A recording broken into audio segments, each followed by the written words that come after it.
আপনি এমনি এলেন কেন? কথা কইতে খুব ইচ্ছা করতেছিল। এতই যদি দেখতে ইচ্ছা করে তাহলে তো বাড়িতে একেবারে নিয়ে গেলেই পারেন। আমি তো নিতেই চাইছিলাম। আমার দোষ নাকি? আমি যে কখন কামতে কামতে পিচ খেয়ে গেছি সেটা তো আমি নিজেই জানি না। প্রেমটা আর একটু বাড়ুক, তারপর নিমনে।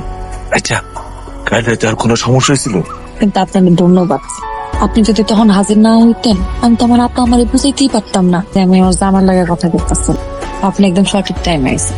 বইয়ের বিপদে যদি জামাই না আসে তাহলে আর কি আইব? ওই আব্বাই তো অন্য সিদ্ধান্ত নিচ্ছে। এরা সিদ্ধান্ত নিচ্ছে যে আপনার কাছে নাকি আমার আর দিব না, আপনি নাকি পাবো। তুমি কি গো? আমার কাছে তো এই পাগলের পাগলামিটাই ভালো লাগে। তাইলে আমার আর ঠেকাই কে? আমার বউ ঠিক তো সব ঠিক। আমার কিন্তু এরকম ভাসতে ভাসতে প্রেম করতে মজাই লাগতেছে। মাইনছে কয় না প্রেমের মরা জলে ডুবে না? আমি তো কই প্রেমের চেতাও জলে ডুবে না, প্রমাণিত। আপনি এত সুন্দর করে কথা কন, আপনার কথা খেলে আমার শুনতে ইচ্ছা করে। আপনাদের ধন্যবাদ। কি এর লেগা? আমার অনেক শখ ছিল প্রেম করব, কিন্তু কখনো ওই সুযোগটাই পাইনি। আমার সেই সুযোগটা করে দিচ্ছেন, প্রেম করতে পারতেছি এর লেগা। আমারও খুব ইচ্ছা ছিল প্রেম করার, আমিও সুযোগ পাইনি। দহন করতেছি বিবাহিত প্রেম নিজের বউর লগে। ফ্যান্টাস্টিক। আল্লাহ আল্লাহ, এত সুন্দর গিফট নিয়ে আমি পড়াই দেবো।